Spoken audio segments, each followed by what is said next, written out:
nous est donné. Nous allons continuer. Vous savez, il y a des situations, des circonstances qui nous permettent de pouvoir sonder les Écritures, comprendre la volonté de Dieu. Et un conseil que je vous donnerai, la plus grande bénédiction que vous pouvez vivre dans votre vie, c'est comprendre la volonté de Dieu. C'est le seul soutien et la seule force qui vous permettra de pouvoir aller plus loin avec le Seigneur. Sans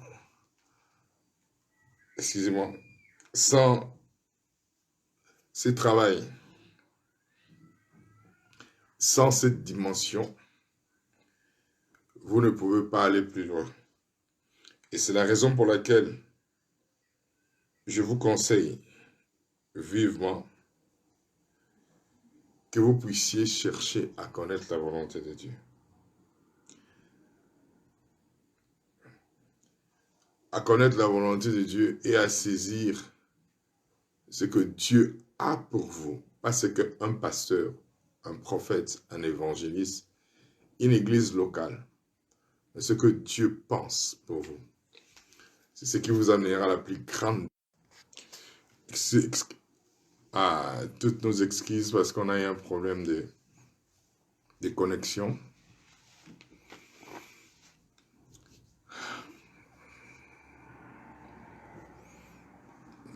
Toutes nos excuses parce qu'on a eu un problème de connexion. Je ne sais pas, répondez-moi si nous sommes toujours connectés.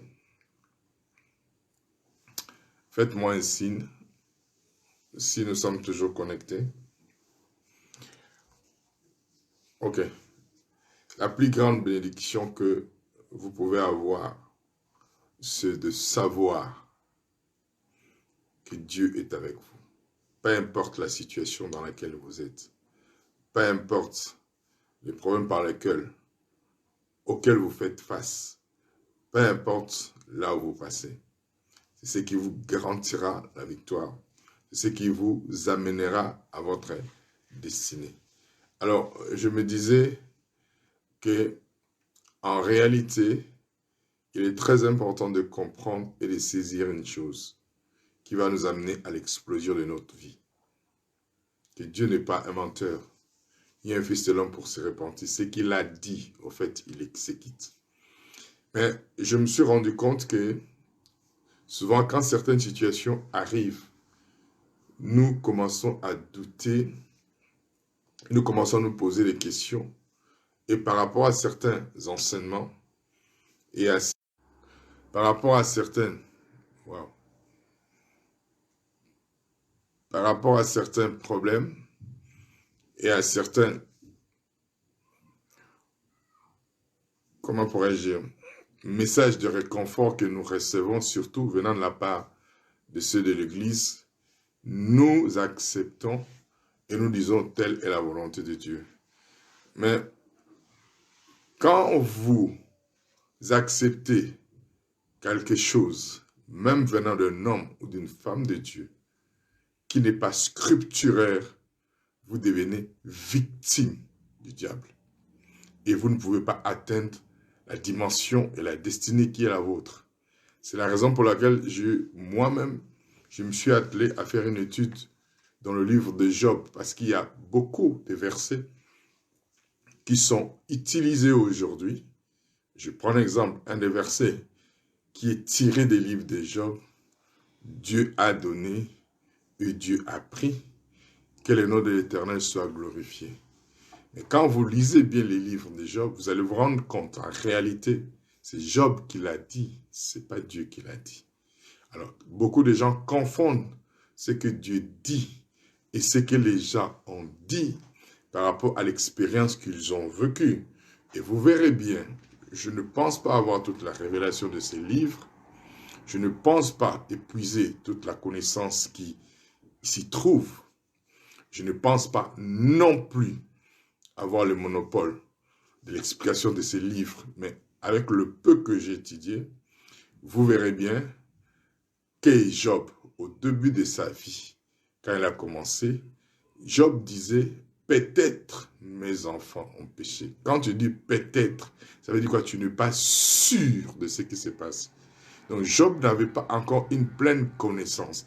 Il y a une différence. Nous avons vu hier, par rapport à la généalogie de Job, Job c'est l'un des petits-fils d'Israël, donc de Jacob. Job a marché selon la révélation de ses pères. Alors, il y a une différence entre une connaissance que vous recevez de Dieu au travers de personnes et une connaissance que vous recevez de Dieu par révélation. Je me répète. Il y a une différence par rapport à la connaissance que vous recevez de Dieu au travers de personnes qui vous enseignent, mais il y a une différence d'une connaissance que vous recevez personnellement de Dieu par révélation. Le début de la vie de Job, Job marchait selon la connaissance de Dieu qu'il a reçu de ce père, de ses patriarches. Mais malheureusement, Job n'est pas allé plus loin dans sa relation et dans son intimité pour recevoir la révélation de Dieu venant de Dieu lui-même. Il l'a dit. Quand Job dit, mes oreilles avaient entendu parler de toi. Il avait entendu parler de lui auprès de qui? De ses pères. Cette connaissance lui a permis de devenir l'homme le plus important de l'Orient. Mais cette connaissance ne lui a pas permis de faire face aux attaques du diable. Parce que je vous montrerai et démontrerai de A à Z que le problème auquel Job a fait face, Dieu n'a jamais été l'initiateur de ce problème. Ces versets ont été mal expliqués parce que les gens ne sont pas rentrés dans l'étymologie des mots. Et les gens n'ont pas fait une étude approfondie et sérieuse de ce livre. Parce que Job lui-même déclare et témoigne. J'avais entendu parler de toi. Ça veut dire quoi? C'est une connaissance qui est venue avec une connaissance accumulative, une connaissance intellectuelle qui est rentrée dans la partie dialogemos, intellect, mais qui n'est pas entrée dans la partie dianoïa, la partie de l'esprit où lui-même a reçu la révélation de Dieu dans une intimité profonde. C'est ce qui se passe aujourd'hui. Beaucoup de gens viennent à l'église, beaucoup de gens croient en Jésus, mais n'ont aucune révélation profonde dans une intimité profonde. Les pasteurs m'ont dit, les prophètes m'ont dit, j'ai reçu telle prophétie. Mais toi-même, as-tu reçu la vision de ta vie auprès de Dieu qui est dans ton cœur, sur lequel tu as fondé ta vie? Parce que c'est là que tu vas trouver la victoire. C'est là que c'est avec ça que tu vas faire face aux tribulations, aux épreuves. Je reviens, Dieu n'a jamais été l'auteur de malheur de Job. Dieu n'a jamais été à l'origine des problèmes de Job. Dieu n'a jamais été l'initiateur de ces problèmes. Nous le saurons jusqu'à dimanche. Donc quand vous comprenez Dieu, pas selon l'intellect, pas selon la connaissance qui vous a simplement été transmise, quand vous allez dans la dimension personnelle, d'avoir cette passion, ce désir profond, que votre cœur soit à la recherche de Dieu dans une intimité profonde, vous recevez la révélation comme Paul dit. Quand il me révéla à moi son Fils, quand tu reçois cette révélation de qui est Christ en toi, c'est fini. Rien ne peut t'empêcher. C'est la raison pour laquelle Paul a l'audace de dire qui nous séparera de l'amour de Christ. Ne serait-ce telle chose, ne serait-ce la tribulation, ne serait-ce la persécution, ne serait-ce les épreuves, ne serait-ce la mort. Non, parce que nous sommes plus que vainqueurs. Et Paul dit en toutes ces choses, quelles ces choses, les persécutions, les épreuves, les difficultés auxquelles nous faisons face, il dit en tout, c'est dans ça. Nous sommes plus que vainqueurs par celui qui nous a aimés. Voilà, mon objectif, c'est de pouvoir vous dire, n'acceptez pas quelque chose, même si cela vient de gens qui vous apprécient, qui vous aiment. Si c'est qu'on vous dit n'est pas la volonté de Dieu, n'acceptez pas. Vous devenez une victime. Alors que vous n'êtes pas appelé à être victime, vous êtes appelé à être plus que vainqueur. Vous n'êtes que plus que vainqueur pour des choses qui concourent à votre bien. Et nous verrons ce verset qui est dans Romains chapitre 8, parce que beaucoup aussi l'utilisent. Toutes choses concourent au bien de ceux qui aiment Dieu. Mais le problème, c'est quoi? Quand vous lisez bien dans la Bible originale, il y a virgule. S'il n'y a pas virgule, s'il y avait point, dans la Bible anglaise, c'est end. Ça veut dire quoi? Ça coordonne avec la phrase qui est avant. Donc, nous allons voir toutes ces erreurs-là qui ont été distillées. Pourquoi je le dis? Nous avons une responsabilité. Je crois avoir une responsabilité.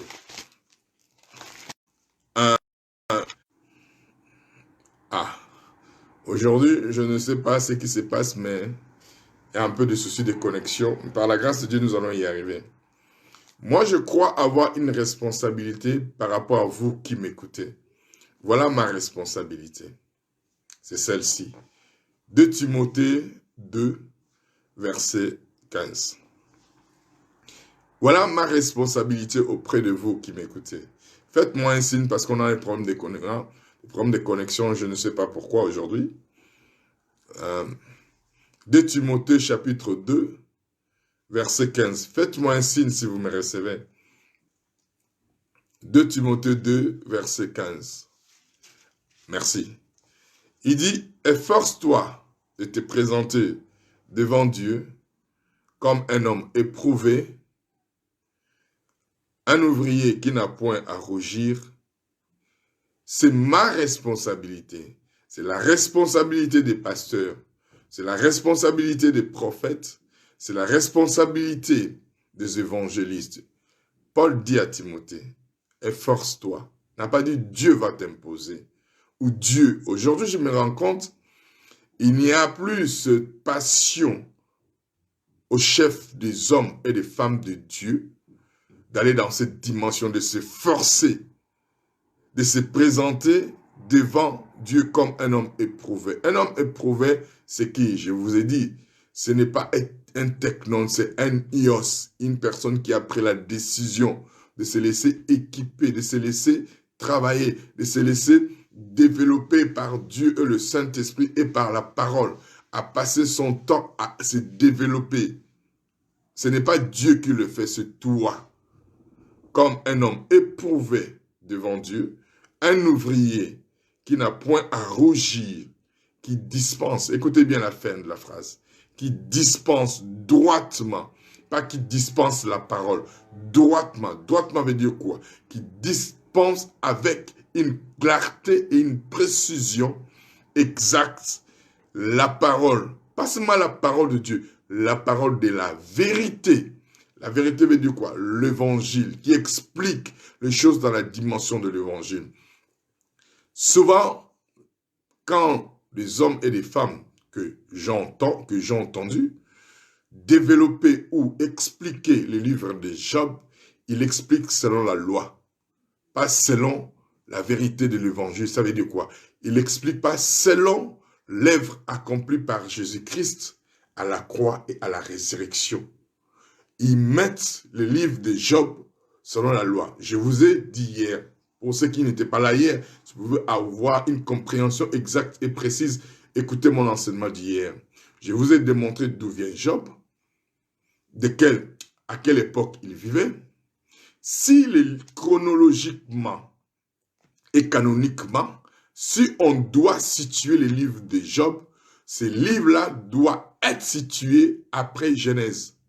Parce que Job, c'est le contemporain de Moïse. Contemporain veut dire quoi? Il a vécu avant Moïse. Et nous allons voir que Moïse a été l'auteur du Genèse, du livre de Genèse. Auteur veut dire quoi? C'est celui qui a écrit. Dieu lui a inspiré. C'est celui qui a écrit. Dieu lui a inspiré le livre de Genèse parce qu'il n'y était pas. Et la Bible dit toujours dans 2 Timothée chapitre 3, verset 16, il dit « toute écriture est inspirée de Dieu et utile pour enseigner. » L'utilité tout d'abord des Écritures, ce n'est pas pour prêcher. Aujourd'hui, il y a beaucoup de prédications et il y a peu d'enseignement. il y a peu d'explications. Il dit, sois un homme éprouvé qui dispense. Dispenser veut dire quoi? Donner d'une manière claire et précise la parole. Il dit, tout d'abord, pour enseigner, il y a peu qui enseignent, il y a peu qui distillent, il y a peu qui explicitent et qui déchiffrent la parole de Dieu. Beaucoup prêchent, mais la prédication ne bâtit pas votre vie. La prédication vous motive à faire des choses, mais ne bâtit pas votre foi, ne bâtit pas votre vie. Tout d'abord pour enseigner. Et quand vous lisez la Bible dit, Jésus-Christ a enseigné beaucoup. Aujourd'hui, on motive les gens à faire, donne ton offrande, tu seras marié. On est devenu des motivateurs, on n'est plus des enseignants. On est devenu des brancheurs, on branche un fer qui devient chaud. Après avoir utilisé, on le laisse. Beaucoup d'enfants de Dieu se sentent trahis, utilisés, ponctionnés. Parce que simplement, on leur a dit faites. Non. Non. Vous n'êtes pas de fer à chauffer pour être utilisé pendant un moment, puis on débranche. Non. Vous êtes des personnes qui doivent être connectées à l'amour et à la grâce de Dieu. Il dit, toute écriture est inspirée de Dieu et utile pour enseigner, pour convaincre, pour corriger, S'il y a correction, il y a erreur. Je suis en train d'amener la correction dans certaines erreurs qui ont été malheureusement enseignées. Pour instruire. Instruire veut dire quoi? Donner des directives claires et précises. Dans la justice, pas dans la condamnation, pas dans la culpabilité, pas dans le mépris, dans la justice, dans ce que Dieu a dit, ce que Dieu a établi. Je n'attaque aucune personne, mais je sais simplement de dispenser droitement la parole. L'objectif, c'est quoi? Le verset 17. Afin, c'est la raison pour laquelle, afin que l'homme de Dieu soit accompli et propre à toute bonne œuvre. Tu as été créé pour accomplir de bonnes œuvres, pas de mauvaises œuvres. Quand les gens accomplissent de mauvaises œuvres, c'est parce qu'ils ne connaissent pas les bonnes œuvres que Dieu a destinées pour eux. Pour quelle raison? Parce qu'on n'a pas dispensé droitement la parole. On pousse des gens à faire des choses sans comprendre. Non, vous devez comprendre ce que vous faites. Je parlerai, je ne sais pas si j'aurai le temps, de la dîme et des offrandes. Aujourd'hui, la dîme est devenue un moyen par lequel on dit si tu ne donnes pas ta dîme, tu seras maudit. C'était dans l'ancienne alliance, pas dans la nouvelle alliance. On donne la dîme parce qu'on est reconnaissant à qui est Dieu pour toi. Et je vous dis la vérité, tout le monde ne peut pas donner la dîme parce que simplement tout le monde n'a pas compris. Il faut que tout le monde comprenne pour donner la dîme. Parce que si vous donnez la dîme sans comprendre, voilà l'erreur que vous commettez. Vous ne recevrez rien de Dieu. Ce n'est pas une ristourne quand tu donnes la dîme. Tu donnes la dîme parce que tu es reconnaissant par rapport à ce que Dieu est pour toi et ce que Dieu a fait pour toi. C'est dans l'ancienne alliance que la dîme était conditionnée à la bénédiction, pas dans la nouvelle alliance. Parce que nous sommes bénis de toutes sortes de bénédictions spirituelles dans le lieu céleste. Pas parce que nous donnons la dîme, non, parce que Jésus l'a accompli. Je ne sais pas si nous comprenons ce que des fois nous disons au peuple de Dieu. Quand vous dites tout est accompli, tout ça veut dire quoi tout? Nous en reviendrons. Ce n'est pas mon sujet d'aujourd'hui, mais j'en parlerai. J'en parlerai pour que les gens arrêtent de traumatiser les enfants de Dieu. Pour que les gens arrêtent de dire, si la malédiction est dans ta vie, c'est parce que tu n'as pas donné ta dîme. C'est faux, c'était l'ancienne alliance. Il y a une malédiction dans la nouvelle alliance dont le pasteur ne prêche pas. Je vais en parler. Le jour où je toucherai ce sujet, vous allez vous rendre compte que nous disons au peuple de Dieu, aux enfants de Dieu, des choses qui ne sont pas à nous. Je répète, des choses qui ne sont pas à nous. Tout dans la Bible est pour nous. Mais tout dans la Bible n'est pas à nous. C'est la raison pour laquelle j'amène à faire la différence entre des choses qui sont à nous et qui sont pour nous. Dans le livre de Job, nous tirons la leçon des choses qui sont à nous et des choses qui ne sont pas pour nous. Donc, hier, je vous avais démontré une chose que Le livre de Job à 42. Je reviens rapidement. Donnez-moi 3 minutes pour essayer de récapituler ce que j'ai dit hier. Par la grâce de Dieu, je pense y arriver. Il y a 42 versets, chapitres, pardon, dans le livre de Job. Et dans le 42 chapitres, nous avons vu que du chapitre 3 jusqu'au chapitre 31, il y a une discussion entre 4 personnes. Job et ses 3 amis. Ok.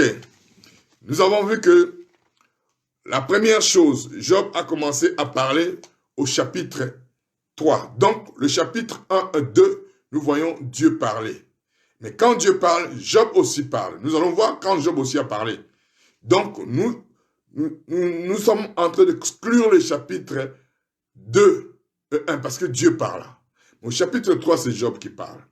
Job a parlé 19 fois et a utilisé 20 chapitres. Donc, je récapitule. Je vais dire une fois et puis après, vous allez réécouter la vidéo. Job a utilisé, pendant les 19 fois qu'il a parlé, il a utilisé les chapitres 3, 6, 7, 9, 10, 12, 13, 14, 16, 17, 19, 21, 23, 24, 26, 27, 28. Ok. Dans ces chapitres, quand Job a utilisé cela, il répondait à ses amis. Il était en confrontation avec ses amis, il était en discussion avec ses amis. Dans les chapitres 29 et 31, c'était le chapitre de monologue. Monologue, c'est quoi? Job parlait de lui et se plaignait auprès de Dieu. Et quand Job se plaignait auprès de Dieu, c'est là où vous devez comprendre. Quand vous avez une mauvaise révélation de Dieu, vous parlez de Dieu selon ce que vous avez fait. Vous faites à l'église. Moi, Seigneur, je suis à l'église, je fais ceci, pourquoi tu ne fais pas cela? Donc, tu ne connais pas Dieu. La nature de Dieu, Dieu ne te bénit pas par rapport à ce que tu fais. Dieu te bénit par rapport à ce que Christ a fait pour toi. Si tu ne connais pas ce que Christ a fait pour toi, tu manifestes ta justice. Ta justice est comme un vêtement souillé devant Dieu. Ce que tu fais pour Dieu, c'est par amour, pas par contrainte. Tu ne fais pas pour que Dieu te bénisse, je reviens. Dieu déjà t'a béni de toutes sortes de bénédictions spirituelles dans le céleste. Éphésiens 1, verset 3. Quand Jésus a dit tout est accompli, pas pour lui, pour toi. Mais maintenant, par cette reconnaissance, tu fais à Dieu. Ce n'est pas ce que tu fais qui te qualifie d'être béni. C'est ce que Jésus a fait qui te qualifie d'être béni. Donc, si tu as une mauvaise connaissance, compréhension de la nature de Dieu, au moment des épreuves, tu passes à côté. Tu commences à mettre Dieu au passé. Dans le monologue de Job, Job mettait Dieu au passé. J'étais, tu étais, je faisais. Pourquoi? Et Job est allé même à passer vers l'extrême, à accuser Dieu et à demander Dieu, j'aimerais que tu viennes ici pour me montrer où j'ai péché. Dieu, le problème ne t'arrive pas parce que tu as péché. Nous le verrons demain. Ce n'est pas simplement le péché qui fait que le problème t'arrive. Tu le sauras. Et ta vision de Dieu va changer. Et comme ta vision de Dieu va changer, ta vie va complètement changer. Et ta foi va atteindre un autre niveau. Tu n'es pas n'importe qui. Jésus est mort à la croix pour toi. Alors, donc j'ai dit, Job a parlé 19 fois, a utilisé 20 chapitres. Ses amis qui dialoguaient avec lui ont parlé 8 fois. Eliphaz de Théma a parlé 3 fois, a utilisé 1, 2, 3, 4 chapitres. Les chapitres 4, les chapitres 5, 15, 22. Bildad de Chus a parlé 3 fois et a utilisé 3 chapitres, les chapitres 8, 18, 25. Tshofar de Naama, a parlé 2 fois à Job et a utilisé 2 chapitres, chapitres 11 et 20. Donc, on voit ici, il y a Job chapitre 20, Job a utilisé 20 chapitres, et ils ont utilisé, là je vois, 9 chapitres. Donc il y a 29 chapitres dans la Bible de Job où Dieu n'a pas parlé. Donc, maintenant, si tu vas dans ces 29 chapitres, c'est la pensée humaine qui s'est exprimée. C'est la pensée des hommes qui s'est exprimée. Tu ne peux pas utiliser la pensée humaine pour interpréter la volonté de Dieu. Pour quelle raison, pasteur? Parce que nous voyons dans Job 42, verset 7, Dieu reprend les 3 amis de Job, en leur disant que vous n'avez pas parlé de moi avec droiture.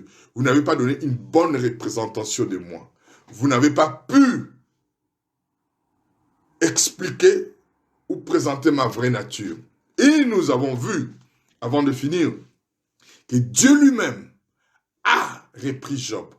Parce que quand Job parlait à ses amis, et quand Job a fait son monologue, Job n'a pas non plus parlé de Dieu selon la révélation. C'est la raison pour laquelle Job a dit, mes oreilles avaient entendu. Mais maintenant, mes yeux voient. Ça veut dire quoi? Il a reçu la révélation de Dieu. Et quand il reçoit la révélation de Dieu, il dit, je me tais. Je ne peux plus parler parce que je sais qui tu es dit, qui peut obscurcir tes desseins, qui peut changer ta volonté, qui peut changer des choses. Quand vous recevez une révélation profonde de Dieu, là, votre vision change. Et la Bible dit que Dieu a restauré Job. Et vous avez vu, je vous ai montré un verset hier. Après ces événements, Job a vécu plus de 145 ans. Donc, Job est le contemporain de Moïse. Donc, bref, alors, il y a une 3e personne que nous allons voir aujourd'hui, une 4e personne, pardon, qui fait partie des livres de Job, dont on n'a pas repris, dont Dieu n'a pas repris. Et c'est Elihu le jeune. Elihu le jeune était là quand Job a vécu ce moment. Elihu le jeune était là quand Job a vécu ce moment difficile. Mais Elihu n'est pas venu comme les amis. Lui, il habitait en Orient. J'aimerais que vous puissiez savoir, Job était l'homme le plus influent dans ce pays. Et ce pays, c'était en Orient, c'est juste à l'est de Canaan. C'est la raison pour laquelle, comme il était déjà puissant, quand le fils d'Isaacar, le fils de Jacob, Israël, sont retournés, Job, à cause de son influence et à cause de la prospérité que Dieu lui avait donnée, Job est resté dans son pays. Donc, il n'a pas rejoint les autres. Alors maintenant, nous allons nous rendre compte qu'il y a eu Elihu. Elihu qui était là aussi.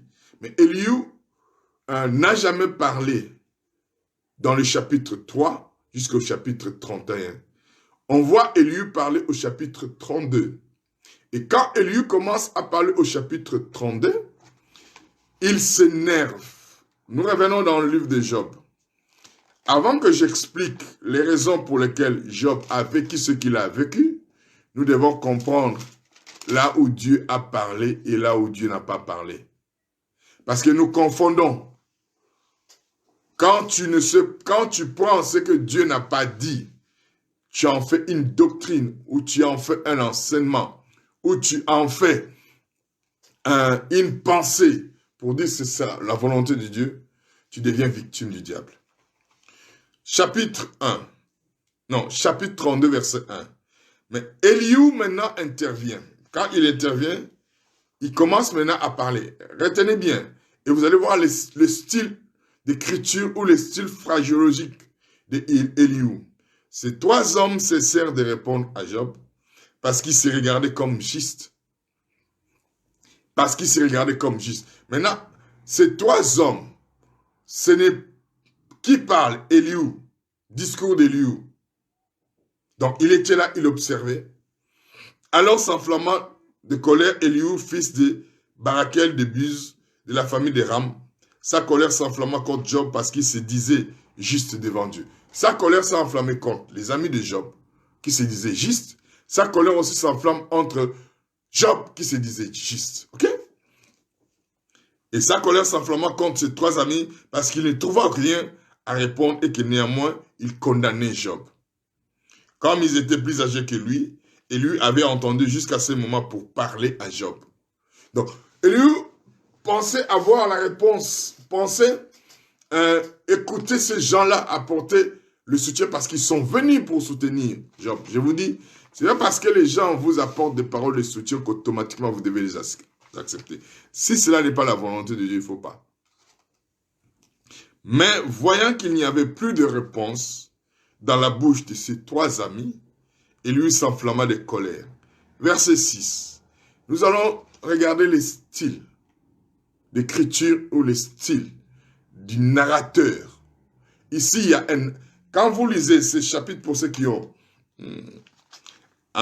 fait un peu le français, nous savons qu'il y a les narrateurs, l'auteur, nous savons qu'il y a quelqu'un qui était là.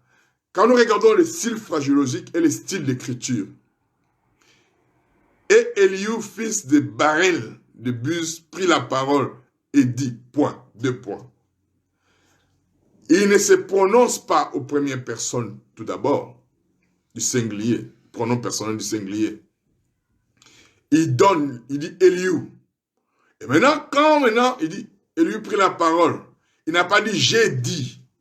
Moi, Eliou, j'ai dit. Il donne tout d'abord le nom. Il dit, prit la parole et dit. Je suis jeune. Donc, c'est le narrateur, l'auteur du livre. Maintenant, qui ne se manifeste pas comme l'auteur, comme l'auteur du livre, qui se manifeste comme un témoin. Maintenant, il utilise le style du narrateur. Point. C'est comme si il est en train de raconter une histoire, mais sans réellement se manifester que c'est moi. Et vous verrez rapidement, parce que ce n'est pas le sujet important, vous verrez tout au long du livre de Job, quand le narrateur ou l'auteur écrit, il dit Job dit 2 points. Donc il est en train de raconter une histoire. Donc, alors pour vous dire rapidement, l'auteur du livre de Job, c'est Eliou. C'est pas Moïse, c'est Eliou, parce qu'il était là. Dans son style du narrateur, il dit, je suis jeune, et vous dites, et vous êtes des vieillards, c'est pourquoi j'ai craint, j'ai redouté de vous faire connaître mon sentiment. Je disais à moi-même. Qui disait Eliou dit.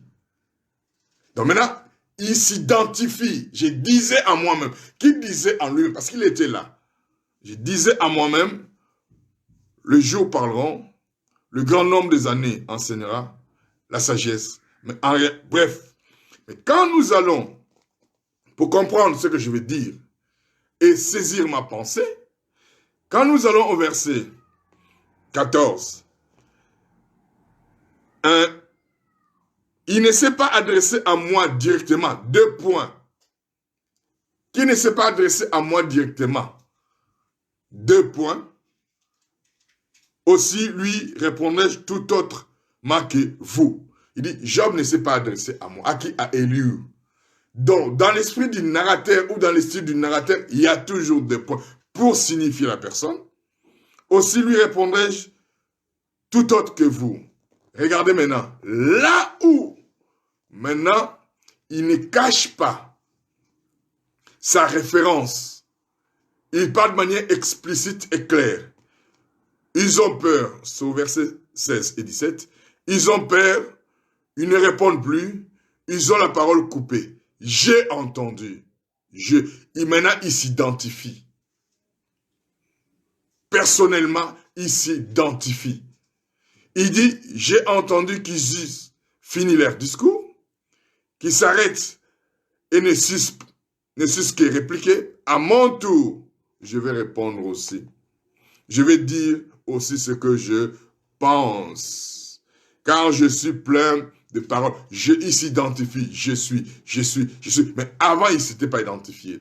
Donc, l'auteur du livre de Job, c'est Eliou. Mais maintenant, quand Eliou commence à parler, Eliou commence à répondre aux questions dont Job s'est posé.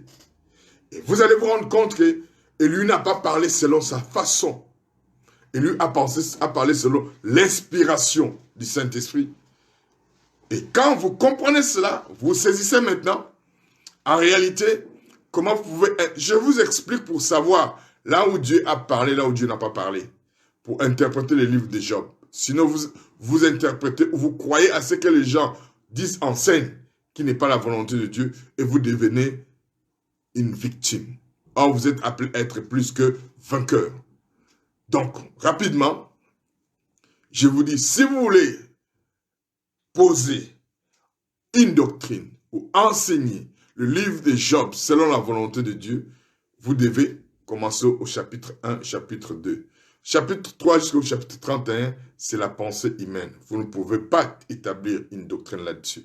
Vous ne pouvez pas enseigner cela d'une manière doctrinale en disant que Dieu a dit ça. C'est impossible. Parce que Dieu n'a pas parlé du chapitre 3 jusqu'au chapitre 31. Dieu a commencé à intervenir. Dieu a commencé à intervenir au chapitre 32 par Elihu. Et vous verrez que jamais Dieu, quand il est venu répondre les amis de Job et a repris Job, jamais Dieu a repris Elihu. Donc Dieu était d'accord avec ce que Elihu a dit. Je vais vous le démontrer tout à l'heure.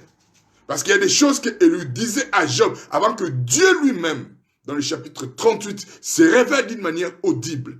Parce que avant que Job soit restauré, Job avait, je répète, avait une connaissance de Dieu qui n'était pas une connaissance venue d'une relation intime avec lui. Une connaissance venant de ses parents, pas une connaissance venant d'une relation intime. Dieu ne s'était pas révélé directement à Job. Dieu s'est révélé à Job après, dans le chapitre 38.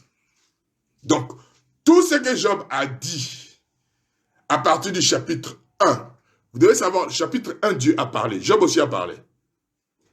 Chapitre 2, Dieu a parlé, Job aussi a parlé. Mais Job a parlé selon la connaissance qu'il avait avant. Donc, ce que Job a dit là ne reflète pas ce que Dieu est devenu dans le chapitre 42, quand il dit « Mes oreilles avaient entendu parler de toi ».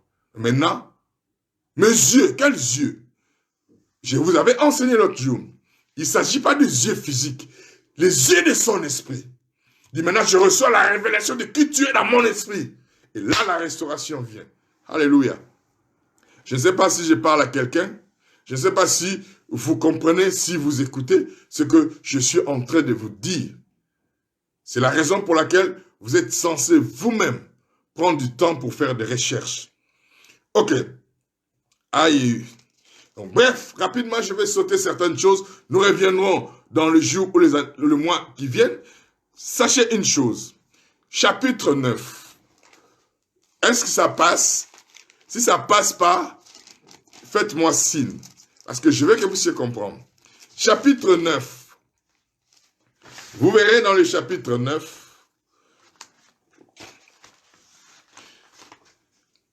Vous verrez dans le chapitre 9 du livre de Job, versets 32 et 35. Job maintenant, ici Job répond à son ami Bildad. Quand Job répond, Job veut savoir quelque chose. Il dit maintenant à son ami, il n'est pas un homme comme moi pour que je lui réponde. Pour que nous allions ensemble en justice. Job veut aller avec Dieu en justice. Il dit, il n'y a pas entre nous d'arbitre qui pose sa main sur nous deux, qu'il retire sa verge de dessous moi, que cette erreur ne me trouble plus. Alors je parlerai et je ne le craindrai pas. Regardez, Job ose dire ça à Dieu. C'est ce que beaucoup de gens disent. Oui Seigneur, j'ai prié, tu ne m'as pas répondu, tu n'étais pas là. Non, ce n'est pas ça qui compte en fait. On va toucher ces choses-là après. Alors je parlerai et je ne craindrai pas. Autrement, je ne suis point moi-même. Alors Job exprime, il dit, j'aimerais lui parler comme un homme. Lui amener ma cause, afin qu'il me comprenne comme un homme. Et vous savez, c'est là que ça devient intéressant. Parce qu'à cette époque-là, vous devez savoir que Jésus-Christ n'est pas encore venu. Et c'est là que vous devez comprendre les choses maintenant. Sachez une chose. Et qui c'est? Adam a pris la responsabilité que Dieu lui a donnée. Il a donné au diable. Donc le diable est devenu le Dieu de ce monde, le Dieu de ce siècle. Ça veut dire quoi? Maintenant, pour que Dieu intervienne dans la vie de l'homme, il faut que Dieu prenne la forme humaine. Vous vous rappelez dans la Bible dit, il nous a délivrés du royaume des ténèbres. Or, à cette époque-là, tout le monde était sous le royaume des ténèbres, y compris Job. Maintenant, quand le diable l'attaque, on l'attribue à Dieu. Je vous démontrerai demain que Dieu n'est pas l'initiateur du trouble de ta vie. Dieu n'est pas l'initiateur du malheur de ta vie. Dieu n'est pas... Dieu,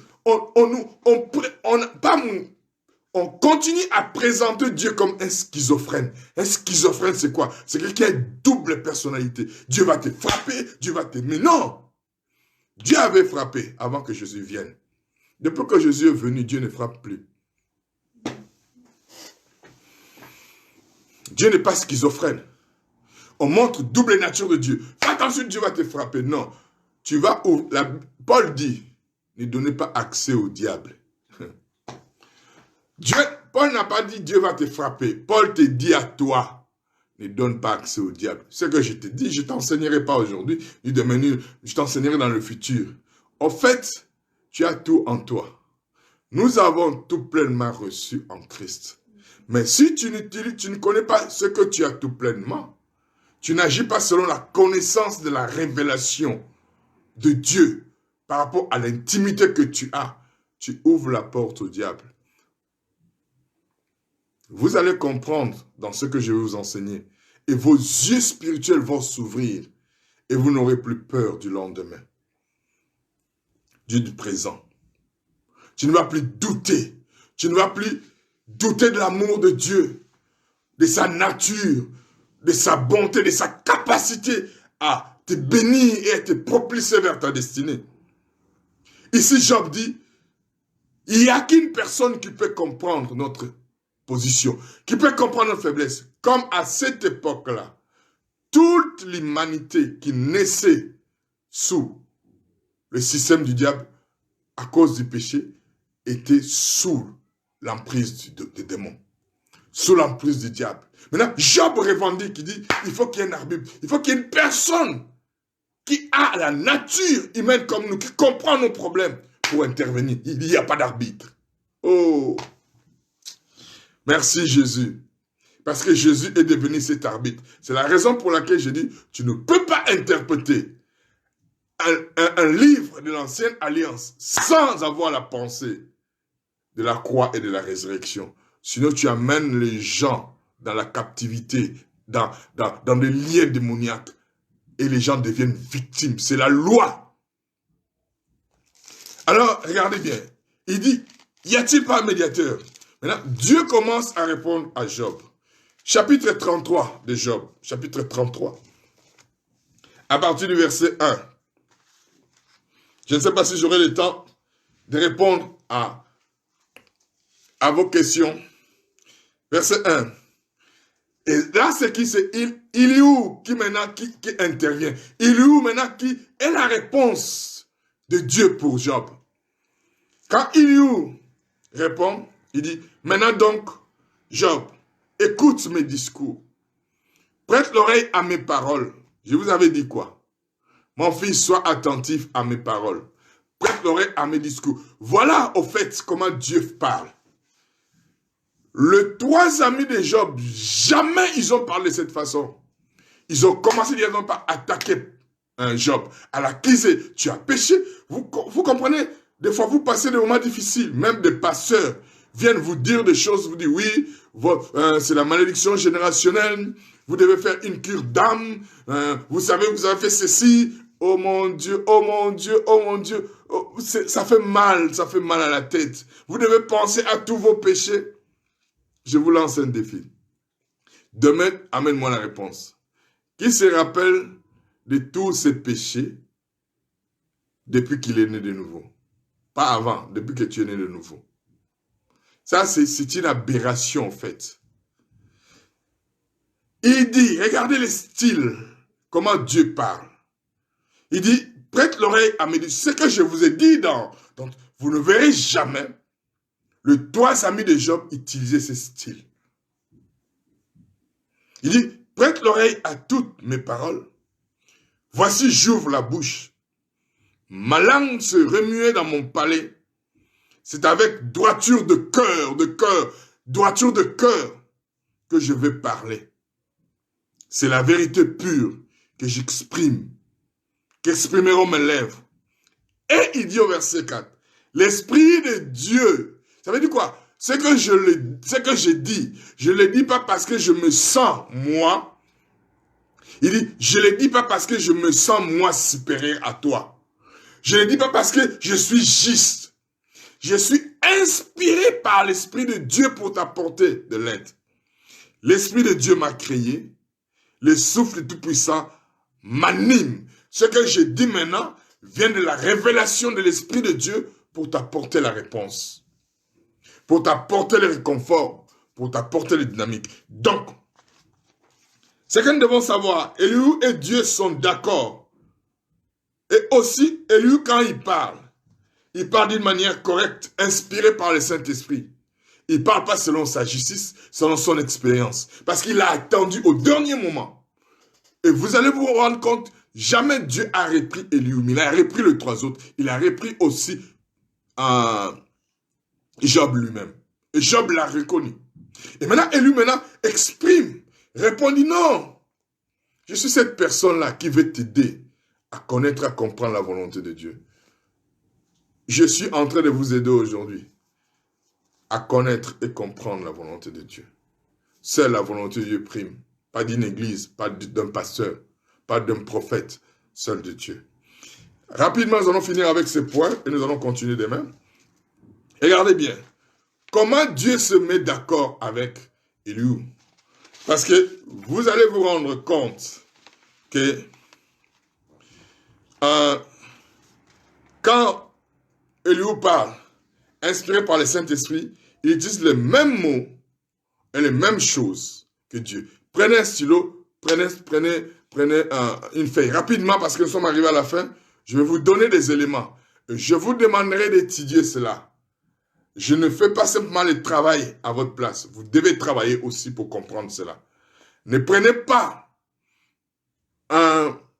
pour parole comptant tout ce que je dis. Vous devez vous-même étudier. Vous devez vous-même être sûr que ce que je vous dis est vrai. Je fais une étude, croyant et pensant que ce que je fais et ce que j'ai reçu vient de la part du Seigneur. Vous devez aussi de votre côté en faire la même. Ce qui vous permettra de pouvoir aller plus loin.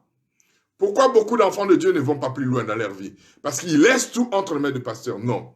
Ayez l'attitude des chrétiens de Béret. Dans Actes 17, verset 10.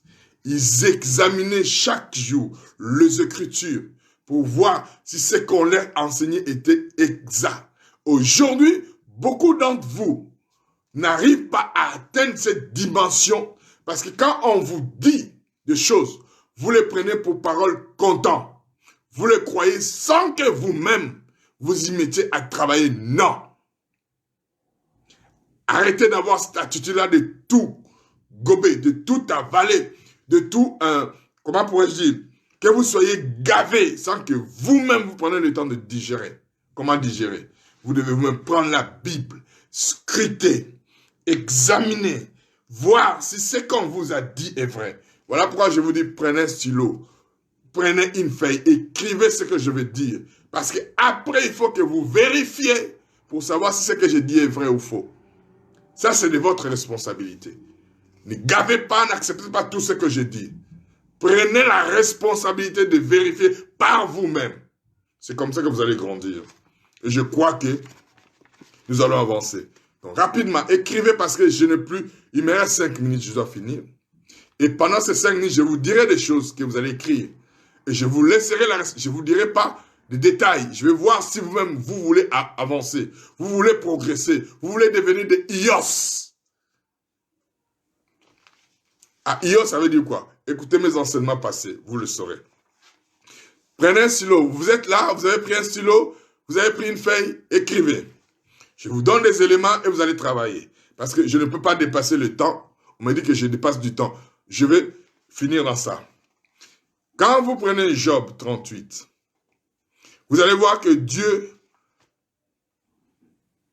a, dans Job 38, quand Dieu est apparu à Job, Dieu a évoqué 3 choses. Pardon, excusez-moi. 6 choses, 6 pas 3. 6 choses à Job dont il a parlé quand il s'est manifesté d'une manière audible.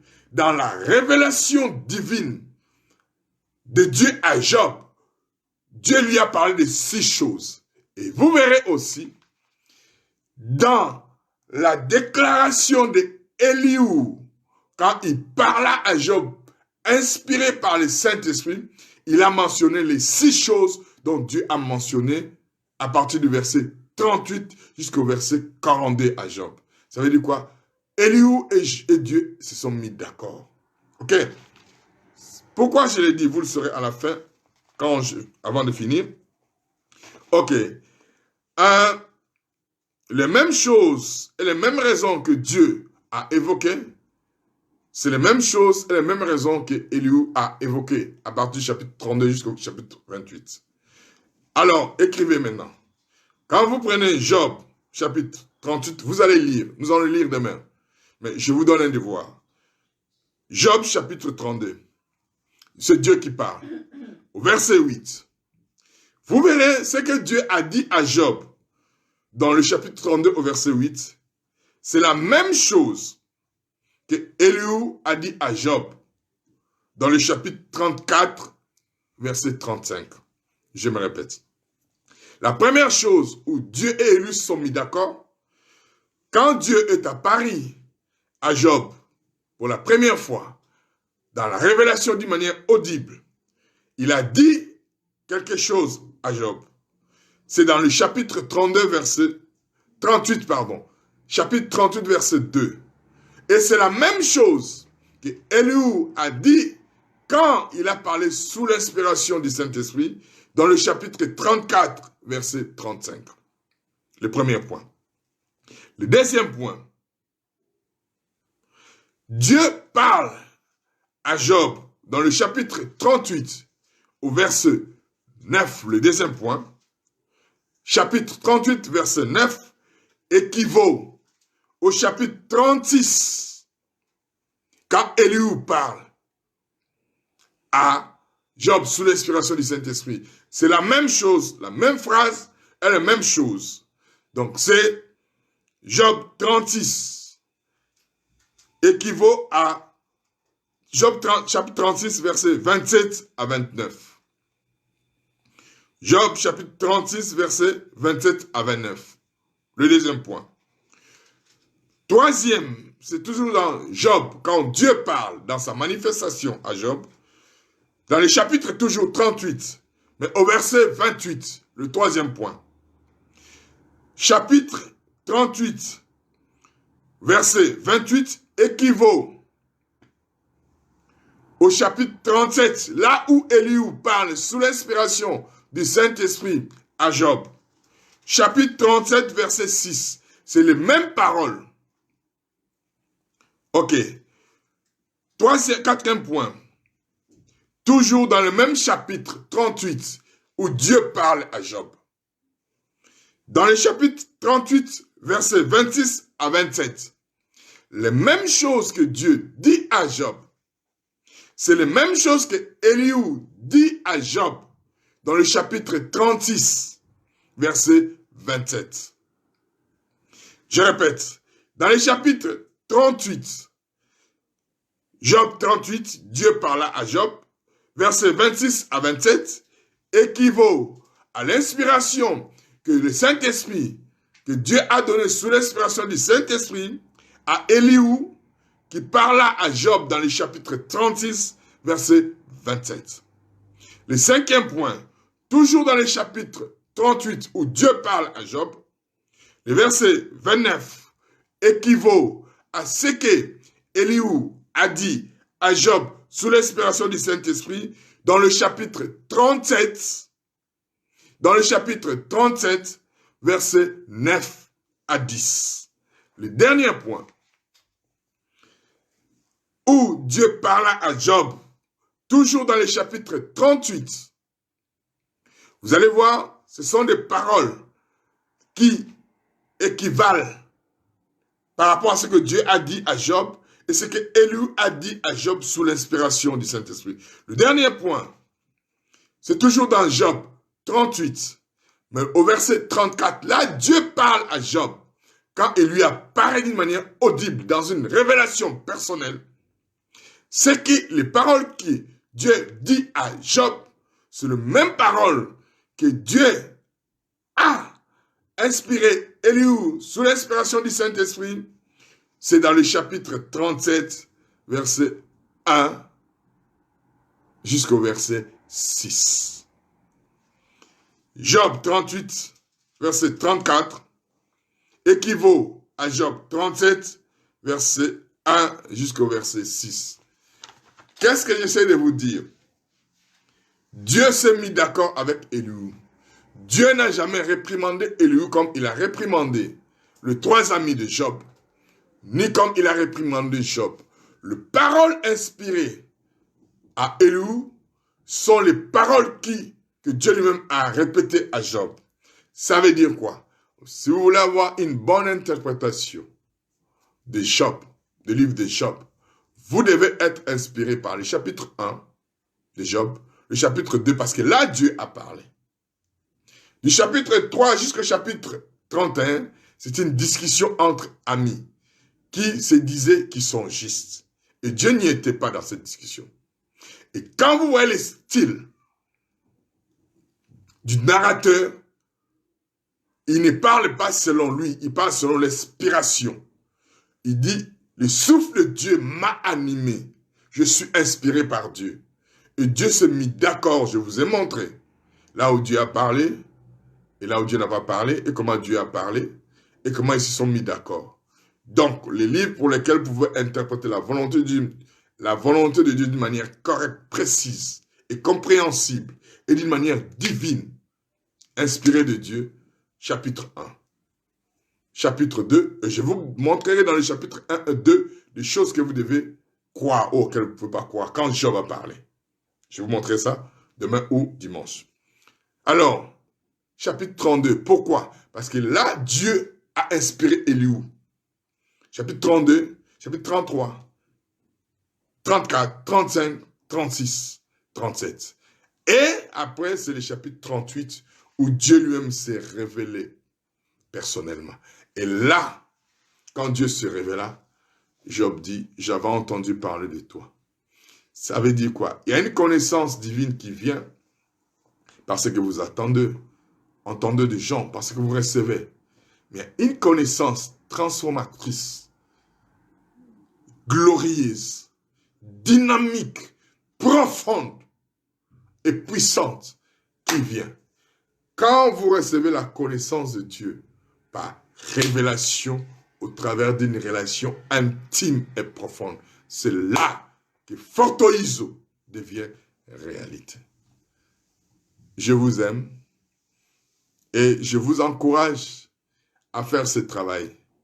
Travaillez, vérifiez par vous-même, étudiez et vous allez voir ce que je dis est vrai ou faux. Je ne veux pas vous faire accepter des choses parce que je crois avoir raison, mais j'aimerais vous aider à vous développer personnellement. Que la grâce, la faveur et l'amour de Dieu se manifestent.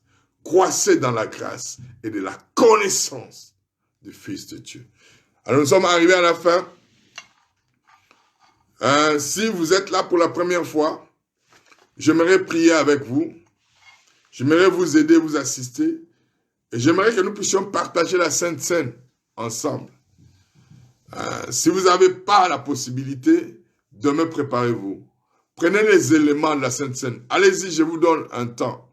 Prenez un temps pour prendre du pain, pour prendre le jus de raisin, ou pour prendre, vous qui m'écoutez rapidement, vous avez 2 minutes, allez prendre du pain, n'ayez pas peur. Allez prendre du jus de raisin, ou allez prendre du vin si vous avez, mais ne vous enivrez pas. Ou allez prendre le sirop rouge. Amenez-les. Merci Chora, merci Gerti. Oh, merci mon petit.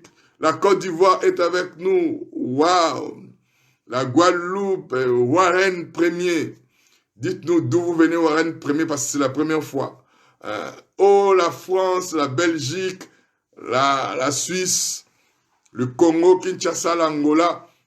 Donc, prenez les éléments de la Sainte Seine, s'il vous plaît. Nous allons prier ensemble. Vous qui êtes là avec moi, le temps d'aller prendre. Revenez rapidement. Je vous dis que Jésus est Seigneur. Demain, nous allons continuer. Voilà, priez avec moi. Répétez, Seigneur Jésus, je crois que tu es mort à la croix pour mes péchés. Et l'œuvre de la croix m'a affranchi de l'esclavage du péché. Et la résurrection a témoigné et attesté la véracité de la vie. Merci Jésus. Alors, j'aimerais te dire de prendre les éléments de la Sainte Seine. Dis, c'est par le corps de Jésus. Je suis un avec lui. Dans le nom de Jésus. Tel que tu es dans le ciel, tel que je suis sur terre. Allez-y, prenez la Sainte Seine.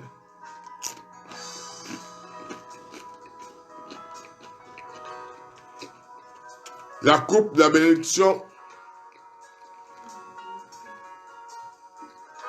Bénis cela. Parce que tu es dans une alliance éternelle. Faites ceci en mémoire de moi. Allez, buvez-en.